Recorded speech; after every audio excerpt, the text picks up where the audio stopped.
The metal door to the rooftop slammed shut with a deafening clang that echoed through the cold October air. Riley Harper pressed her back against the concrete wall, 5 towering figures forming a tight semicircle around her. Ethan Blackwood, leader of the Elite 5, pulled out his phone with a predatory smile spreading across his face. "Scholarship girl? You're about to be famous. Trending #1. Poor girl crying and begging on the rooftop." The other 4 laughed, their voices harsh and mocking as they stepped closer. Riley silently counted. Emergency exit locked. Security camera in the corner actively recording. 12 feet exactly to the edge of the roof. She smiled, a small curve of her lips that made Ethan pause mid-step. "Thank you for choosing a spot with cameras." Her voice carried an unnatural calm that seemed to unsettle the air itself. They thought they were hunting prey. They were wrong. The autumn wind whipped across the rooftop of Westbridge Academy, one of Connecticut's most prestigious private schools where annual tuition exceeded $90,000. If you've ever been cornered by bullies who thought their parents' money made them untouchable, you know that feeling of helplessness. But sometimes, just sometimes, the tables turn in ways no one expects. Before we continue, if you've experienced bullying or know someone who has, please hit that like button to show support. Your comments sharing your own experiences help build a community where no one suffers alone. And if these stories of justice inspire you, consider hitting the thanks button below.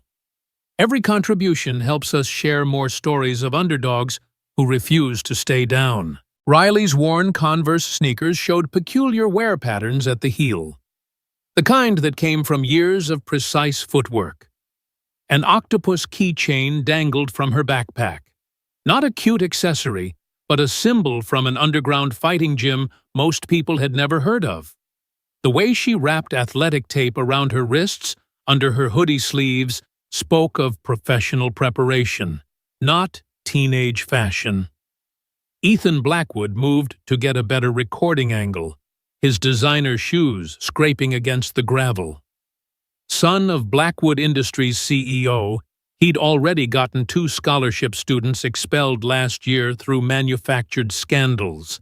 Behind him, Jordan Pierce blocked the eastern exit, wrestling team captain whose father owned 3 private hospitals in the state. Nolan Fitzgerald covered the west side, his lacrosse stick still in hand from practice, mother serving as district attorney.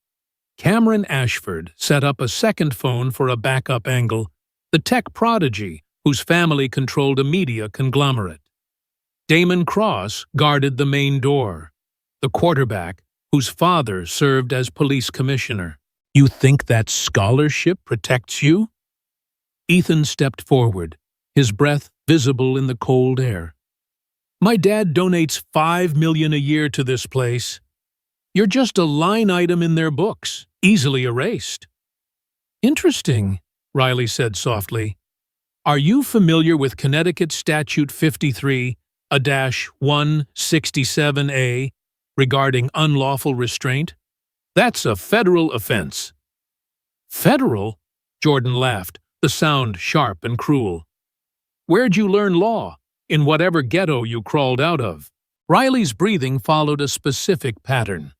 4 counts in, 7 hold, 8 release. Combat breathing, though none of them recognized it. Her weight shifted subtly, distributing 60-40, ready for explosive movement. Her eyes tracked distances, angles, escape routes with the precision of someone who'd done this calculation thousands of times before. No fear response flickered across her face when surrounded, only cold calculation. This camera records in 4K at 60 frames per second. Audio range 20 feet. Completely admissible in court. She nodded toward the security camera. Blackwood Industries stock price, $347.52 as of market close. A scandal drops that 20% minimum. Her knowledge seemed impossibly specific. Last year's case, Johnson versus Westbridge Academy. The precedent has already been set. Damon shifted uncomfortably at the door. She's bluffing. No way she knows all that. Want to test that theory? Riley pulled out a smartwatch unlike anything a typical student would wear. The screen displayed not just heart rate, but stress level analysis, real-time GPS tracking, and recording capability with legal timestamps. This device has been recording everything since you followed me from the cafeteria. Your heart rate spikes when planning assault. Cameron's jumped to 142 when you mentioned teaching me a lesson. Biometric data doesn't lie. The fusion of medical and legal technology gleamed on her wrist, specialized monitoring equipment typically used by investigative agencies. This high-tech health monitoring device integrates forensic capabilities that transform personal safety. Every threat, every aggressive movement gets recorded in court-admissible format with blockchain verification that prevents tampering. What might look like a fitness tracker actually serves as a silent witness that never blinks. Your fancy smartwatch won't save you, Damon said, turning the lock on the main door with a definitive click. Cameron started a live stream on his phone. Elite 5 exclusive content. Watch the scholarship girl learn about hierarchy. Riley glanced at her watch. 17 minutes. Interesting timing. What's 17 minutes? Nolan moved closer, spinning his lacrosse stick like a weapon. Nothing, just patterns. She adjusted her stance so subtly they didn't notice her feet were now in perfect position for rapid movement. Her phone vibrated in her pocket with a specific pattern. 3 short, 3 long, 3 short. She didn't check it, but began counting silently. 3, 2, 1, copy that. Who are you talking to? Ethan demanded. Hypothetically, someone who cares about evidence? The 5 boys exchanged glances. Something felt off about this girl who quoted federal statutes and tracked stock prices, who knew camera specifications and legal precedents. Her calmness wasn't natural teenage bravado. It was learned behavior, conditioned response. Enough games, Ethan commanded. Jordan, grab her phone! Grab her! Jordan approached using his wrestling stance, confident in his superior size and training. Riley pivoted with liquid grace, redirecting his momentum with the slightest touch. He stumbled past her, nearly falling before catching himself against the wall. What the— Physics, Riley explained calmly. Mass times acceleration equals force. Basic formula. You provided the mass and acceleration. I just changed the vector. Jordan's face flushed red with embarrassment and anger. Grab her! All 5 rushed simultaneously. Riley dropped low, her legs sweeping in a perfect arc that spoke of countless hours of practice. Nolan went down first, his ankles tangled. Cameron stumbled over Nolan and crashed into Damon. The entire attack dissolved into chaos in less than 2 seconds. These weren't self-defense moves learned in a weekend seminar. Every technique showed competition-level precision. Targeting joints, pressure points, balance centers with surgical accuracy. Her economy of motion wasted no energy, each movement calculated for maximum effect with minimum effort. Most remarkably, her breathing remained perfectly controlled throughout the encounter, never showing the slightest exertion. Stop! Riley commanded with an authority that had no business coming from a 16-year-old girl. You have 10 seconds to reconsider this course of action. You're just a— Jordan charged again, rage overcoming reason.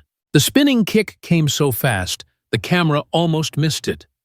Perfect form, devastating power. Jordan flew backwards 6 feet, landing hard on Cameron, who was just getting up. The crack of impact echoed across the rooftop. 9 seconds, she counted down, her voice never wavering. Ethan backed away, his confidence evaporating as recognition dawned on his face. No, it can't be. You're her? Her who? Ghost Fighter, that viral video from last year. The underground MMA champion who disappeared after... His face drained of color. After what? Riley's voice carried a dangerous edge now. After you nearly killed someone in the cage. The atmosphere on the rooftop shifted palpably. Even the wind seemed to pause, waiting for what would come next. Riley straightened to her full height, not particularly tall, but her presence suddenly filled the space. My name is Riley Harper, former junior MMA champion. 47 wins, 0 losses. And you just assaulted the wrong person. The rooftop erupted into violence, but this time Riley didn't hold back.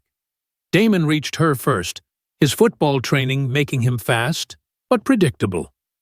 A heel kick to his solar plexus folded him in half, dropping him to his knees, gasping for air. Nolan and Cameron tried to coordinate their attack, a critical mistake. A double leg sweep sent both crashing to the ground in a tangle of limbs. Jordan, despite his injured ribs, attempted a grappling move, trying to use his wrestling experience. It was the worst decision he could have made. Riley flowed into an armbar transition that turned into a throw, and Jordan's scream cut through the air as his shoulder dislocated with a wet pop. Ethan stumbled backward toward the edge of the roof, his designer shoes slipping on the gravel. My father will... Your father is currently under FBI investigation for tax fraud, Riley interrupted, advancing slowly. I know this because my former trainer is now a federal prosecutor. He mentioned it during my last check-in. You can't prove. The cameras recorded everything, but not just the school's cameras. Riley pointed skyward where a drone hovered, its red light blinking steadily. Someone very interested in this case has been watching. Want to guess who? Ethan's legs gave out and he collapsed to his knees. This is impossible. You're lying. You know why I'm really here? Riley asked, standing over the 5 boys who had thought they were predators. Witness protection program. I'm scheduled to testify against an underground fighting ring that used minors. The FBI needs me alive and well. Congratulations. You just assaulted a federal witness. The rooftop door burst open, but instead of campus security, FBI agents in tactical gear flooded in, weapons drawn. Hands where we can see them! Nobody move! Ethan raised his shaking hands. This is a misunderstanding. My father, Mr. Blackwood, is currently being detained for questioning, Agent Chen said, his voice carrying the weight of federal authority. Thanks to the evidence his son just provided about coercion and assault. The live stream was especially helpful. Riley looked down at the Elite 5, scattered across the rooftop like broken dolls. The smartwatch on her wrist had recorded everything, heart rates, stress levels, the exact moment each of them decided to attack. Cameron's live stream, meant to humiliate her, had instead broadcast their crimes to millions. You thought wealth was power, she said quietly. But evidence is the real nuclear weapon. Jordan groaned from the ground, cradling his dislocated shoulder. My wrestling scholarship. Gone, Agent Chen confirmed, along with any chance of competing again after assaulting a federal witness. I gave you the rope, Riley continued, her voice carrying across the rooftop. You hanged yourselves with it. Nolan tried to sit up, blood trickling from his nose. My mom's the DA. She'll be resigning to avoid obstruction of justice charges, another agent interrupted. We've been monitoring several prominent families in connection with this case. Cameron's phone continued recording, the viewer count climbing exponentially. 20 million views in under an hour, Riley noted, glancing at the screen. Trending #1, just like you wanted. Except the story isn't about a crying scholarship girl. More footsteps echoed from the stairwell. Principal Williams arrived, his face cycling through shock, fear, and desperate calculation as he surveyed the scene. "Miss Harper, you suspended 3 students who reported Elite Five's bullying," Riley cut him off. "You enabled this culture of violence through your deliberate indifference. You're done too." Behind Williams, 17 students crowded into the doorway. Every one of them a former victim of the Elite Five.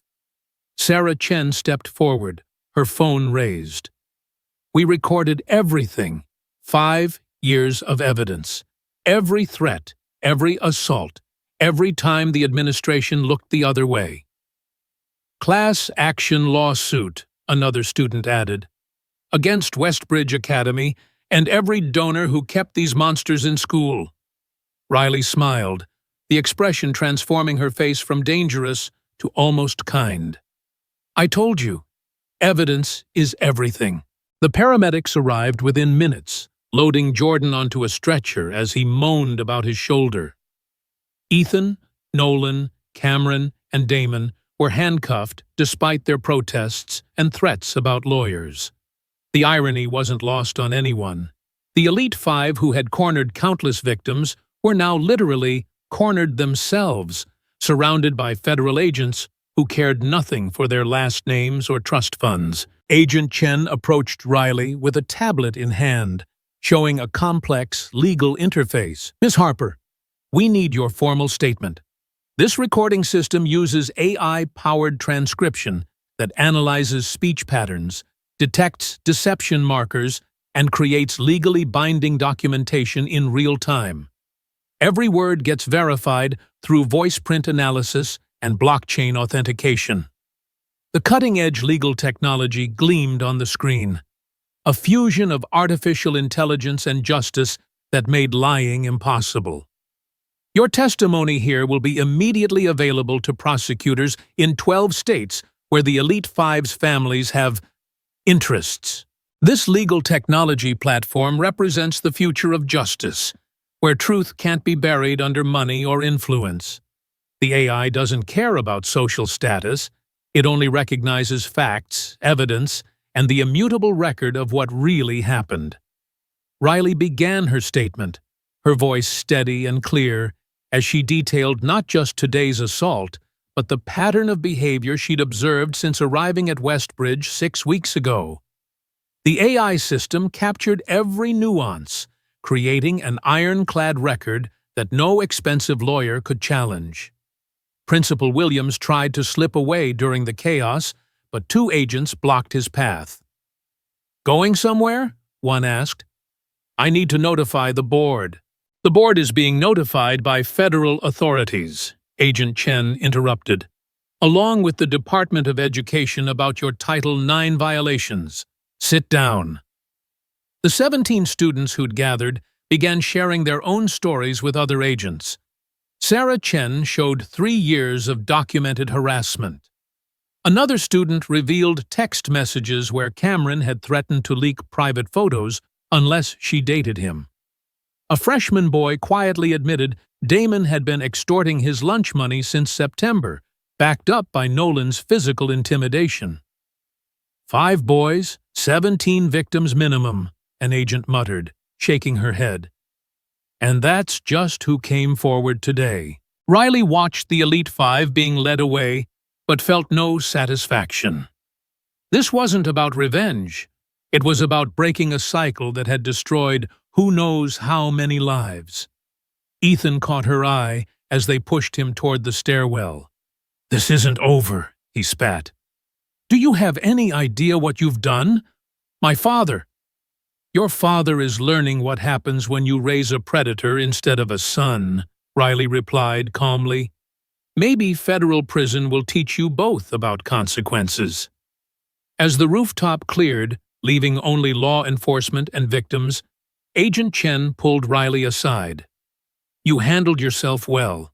Maybe too well. The program requires you to maintain a low profile. They attacked me. What was I supposed to do? Let them?" "No, but—" He studied her carefully. 47-0 is an impressive record for someone who supposedly retired from fighting. Riley's expression didn't change. I did retire. After the incident. The incident where Marko Volkov nearly died. The name hung between them like a blade. Riley's jaw tightened. That was self-defense. The investigation proved it. I know. That's why you're in witness protection instead of prison. But Riley, the Volkov family has a long memory and longer reach. You were supposed to disappear, not make viral videos beating up rich kids. They didn't give me a choice. Agent Chen sighed. They never do. Come on, we need to relocate you. This location is compromised. The next 72 hours passed in a blur of legal proceedings, media frenzy, and systematic destruction of the Elite Five's carefully constructed worlds. Jordan's shoulder surgery ended any chance of a wrestling career. His father's hospitals faced federal investigation after authorities discovered a pattern of insurance fraud linked to the family's wealth. Nolan's mother resigned as district attorney when emails surfaced showing she'd buried complaints about her son. The Bar Association launched an ethics investigation that would likely end her legal career. Cameron's family media empire imploded when the live stream led investigators to a server containing hundreds of revenge porn videos he'd collected and traded with other predators across multiple private schools. The FBI's Beepersremi's division took over, finding connections to a nationwide ring of privileged teens who thought encryption made them untouchable. Damon's father, the police commissioner, faced the ugliest fall. Internal Affairs discovered he'd been using department resources to intimidate his son's victims' families. 3 officers came forward admitting they'd been ordered to lose reports or discourage pressing charges. But Ethan's downfall was the most complete. The FBI investigation into his father's tax fraud expanded into a RICO case. Blackwood Industries' stock price crashed 43% in 2 days. Federal agents seized assets worth hundreds of millions. Richard Blackwood's famous art collection, his yacht, his private jet. All frozen pending investigation. The school itself faced an existential crisis. Westbridge Academy's board of directors held emergency meetings as donations evaporated and enrollment applications were withdrawn. The federal oversight team discovered a decade of buried assault reports, grade manipulation for donors' children, and financial irregularities that suggested the prestigious institution was more criminal enterprise than educational facility. Riley watched it all unfold from a safe house 40 miles away, her handler keeping her updated while arranging her next placement. The media had dubbed her the Ghost Fighter after someone leaked her MMA history. Videos of her championships mixed with the Rooftop footage, creating a narrative of a hero who could have killed her attackers but chose justice instead. "You're famous," Agent Chen said, showing her a tablet with trending hashtags. "Not exactly ideal for witness protection." "I didn't ask for any of this." "No, but you've started something." Look, the screen showed dozens of videos from schools across the country. Students confronting their bullies, standing up to privileged predators, recording evidence instead of suffering in silence. The Ghost Fighter Challenge had become a movement, not about violence, but about documentation, evidence, and refusing to be silenced by wealth and power. 3 more private schools under federal investigation, Chen continued. 17 arrests nationwide. All because you showed them it was possible to fight back the right way. Riley felt a strange mix of pride and unease. She'd wanted a normal life, a chance to be just another teenager after the violence of her past. Instead, she'd become a symbol, an inspiration, a target. The trial preparations began immediately. The Elite Five's lawyers tried every trick, claiming mental health issues, blaming affluenza, attempting to suppress the video evidence. But Riley's testimony, backed by the AI-verified statement and biometric data from her smartwatch, was unshakable. The federal witness assault charges alone carried mandatory minimums that no amount of money could negotiate away. 2 weeks after the Rooftop confrontation, Riley sat in a new safe house in a different state, watching the news coverage of Westbridge Academy's closure.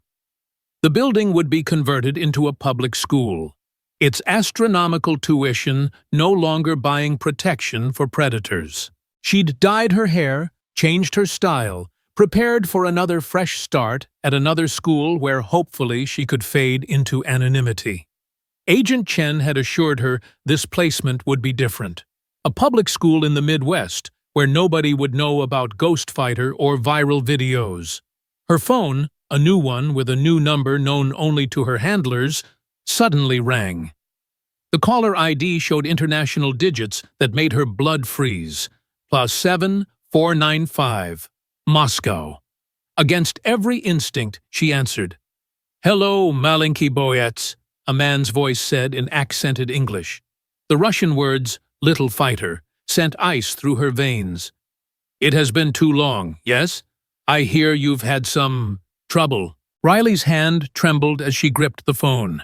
She recognized the voice even after 2 years. Viktor Volkov, Marco's uncle, former Russian special forces turned crime boss, the man who'd supplied teenagers to underground fighting rings across Eastern Europe before expanding to America. "How did you find me?" "I always knew where you were, little one. Professional courtesy kept me away while you testified against my rivals. But now—" He chuckled, the sound like gravel in a blender. "Now you are famous.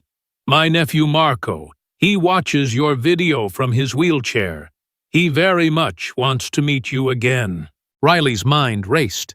Marco Volkov, the fighter she'd nearly killed in that last match, the one whose spine she'd damaged with a kick that ended both their careers, hers by choice, his by necessity.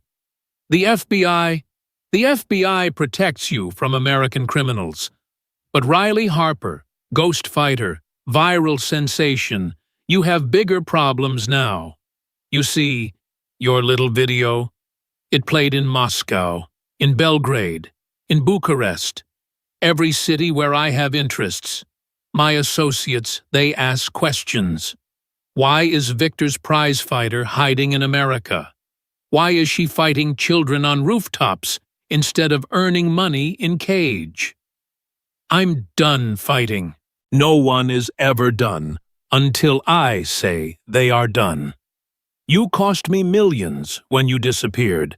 Marco's medical bills, the investigation that followed, the fighters who refused to work after seeing what you did to him. Very expensive. Riley glanced at the panic button Agent Chen had given her, but knew it was useless. Victor wasn't making threats that American law enforcement could handle. He was stating facts about a world they couldn't touch. What do you want? Simple. You come back, fight in my tournaments again. Or, he paused, letting the silence speak. Or your new famous face makes you very easy to find. 17 students stood up for you, yes? Be shame if they became, what is American phrase? Collateral damage. The line went dead. Riley stared at the phone, realizing the Elite Five were minnows compared to Viktor Volkov. The Witness Protection Program couldn't hide her from Russian crime lords. Outside her window, the suburban street mocked her with false peace. Marco Volkov watched her videos from his wheelchair, while his uncle mobilized resources that dwarfed Westbridge's wealth. 17 brave students might pay for her past. They know too, she whispered. Her phone buzzed, a ghost emoji from an unknown number. In Moscow, Victor smiled. His fighter thought she could hide in American schools, but she belonged to him. The hunt had begun.